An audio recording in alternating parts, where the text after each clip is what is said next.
Bonjour tout le monde, c'est Hussein Alaeddin. Je vais vous enseigner ce semestre le cours de simulation numérique. Dans ce cours, on va aborder des méthodes et des algorithmes qui permettent de résoudre des problèmes complexes. Donc, d'abord, on va commencer par les méthodes de prédiction. Donc, dans ce cours, on va avoir 6 chapitres. Le premier chapitre est donc la prédiction. Le problème de prédiction a pour but de prédire ou de savoir la valeur d'une variable en connaissant les valeurs des autres variables.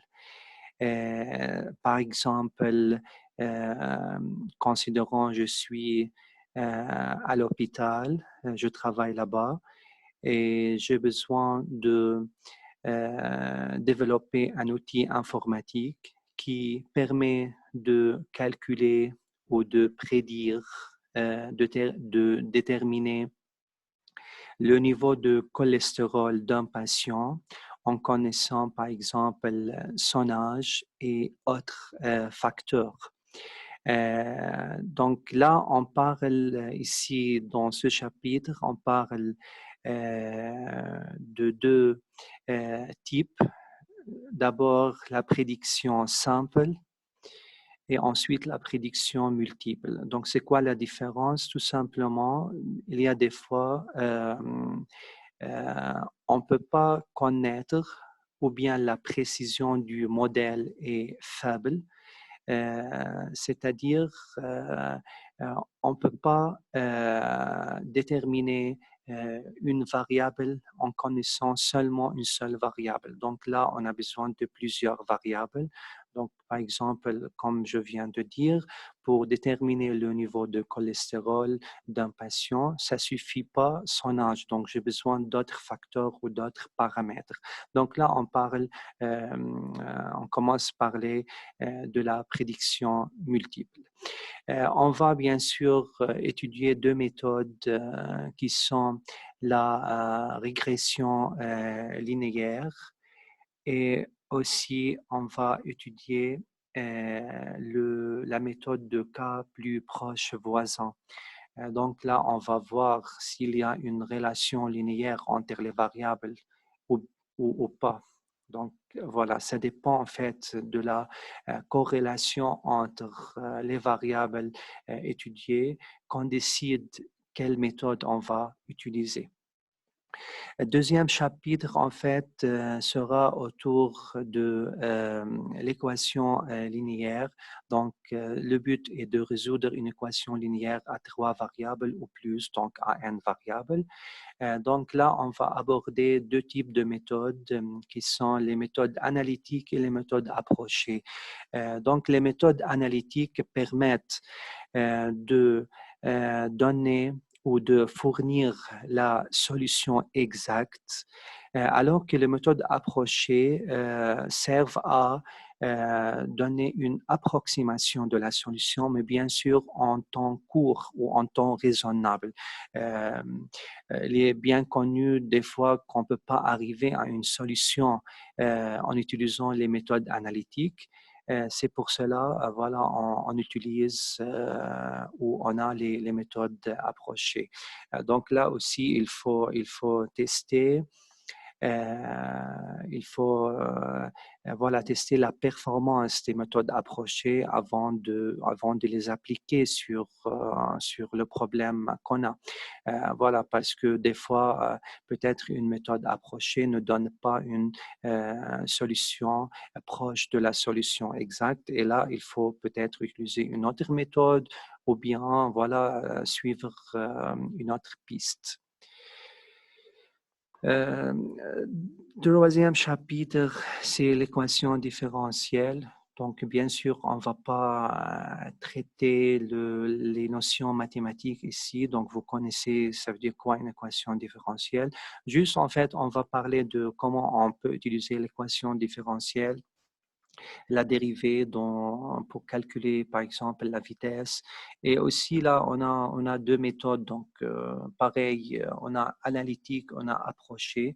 Dans approché, on va parler de la méthode Euler et la méthode de Runge-Kutta. Donc, deux méthodes différentes qui donnent des précisions différentes aussi. Donc là, on va savoir quelle méthode est meilleure. On va voir, par exemple, que voilà, une méthode est meilleure que l'autre parce qu'on fait plus de calculs, etc. OK? Ou bien on fait plus de précision. Donc, la formule qu'on utilise est bien précise que l'autre.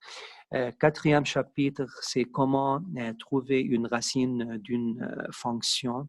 Donc là, bien sûr, on ne va pas revenir des années en arrière. Bien sûr, on ne va pas traiter comment faire f de x égale à 0, mais ici, on va utiliser une méthode dichotomie qui permet de calculer ou bien d'estimer la racine d'une fonction. Donc aussi, on a une erreur qu'on doit accepter à un moment donné. Cinquième chapitre, c'est l'intégration. Donc ici, l'intégration, on s'intéresse à l'intégration pour calculer la surface d'une zone donnée, d'un espace donné. Donc aussi, voilà, on va utiliser la méthode qu'on connaît, la méthode analytique. On fait l'intégration et voilà l'intégration bornée entre A et B. Et on a aussi la méthode approchée, parce qu'il y a des fois c'est difficile ou bien c'est impossible de trouver la surface. Pourquoi? Parce que la zone n'a pas une forme précise ou ça prend beaucoup de temps. Donc là, ici, on se recourt euh, aux méthodes des éléments finis, aux méthodes de Monte Carlo. Donc voilà, il y a une différence vraiment entre ces méthodes-là qu'on va traiter dans ce chapitre. Et enfin, le chapitre d'optimisation. Donc là, le but, c'est le but est de calculer ou bien de déterminer le minimum et le maximum d'une fonction. Donc aussi, on a deux méthodes. Voilà, la méthode analytique qui donne la solution exacte et la méthode approchée qui donne une solution approximative.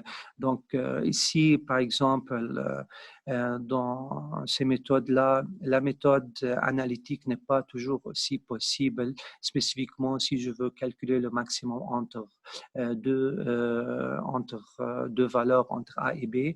Et là, on n'a pas un maximum qu'on appelle, par exemple, un maximum global. Donc, c'est un maximum local. Et donc, la méthode analytique ne permet pas de calculer le maximum ou bien le minimum.